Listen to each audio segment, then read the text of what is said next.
गुरु म्हणजे ज्ञानाचा दीप, संस्कारांचं मूळ आणि गुरुपौर्णिमा म्हणजे त्या गुरूंच्या चरणी कृतज्ञतेची नम्र वंदना। आज नाशिक शहरात हा पवित्र सण भाविकांच्या उत्साहात आणि भक्तिभावात साजरा करण्यात आला। नाशिकमधील मंदिरे, मठ, आश्रम आणि शैक्षणिक संस्थांमध्ये गुरुपौर्णिमेच्या निमित्तानं विशेष पूजा, अभिषेक, गुरुपूजन आणि सांस्कृतिक कार्यक्रमांचं आयोजन करण्यात आलं होतं। संभाजी रोडवरील जनार्दन स्वामी आश्रमात जनार्दन स्वामी महाराजांचे शिष्य माधवगिरी महाराज यांचं गुरुपाद्य पूजन, दुग्धाभिषेक आणि आरती करण्यात आले। यावेळी मोठ्या संख्येने भाविकांनी दर्शनाचा लाभ घेतला आणि प्रसादही वाटण्यात आला। शहरातील इतर मंदिरं, मठ, आश्रम आणि विद्यापीठांमध्येही मंत्रपठण, ध्यानधारणा शिबिरे, व्याख्याने आणि कीर्तन यांचं आयोजन झालं।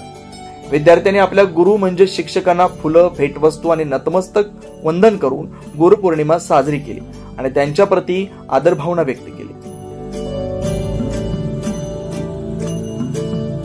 जय बाबाजी।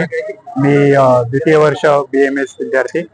दररोज बाबाजींचे दर्शन आम्ही आमच्या देवघरातून घेतच असतो, बट आज गुरुपौर्णिमेच्या निमित्ताने वेळ काढून आज आम्ही बाबाजींचे दर्शन घ्यायला आलेलो आहे। बाबाजींची कृपा आमच्यावर सदा असते आणि राहील ही श्रद्धा आहे आमची। आज गुरुपौर्णिमेच्या निमित्तानं नाशिक शहर भक्ती, संस्कार आणि आदर भावनेनं भारलेलं दिसून आलं। 9 न्यूज महाराष्ट्रासाठी नितीन चव्हाण, नाशिक।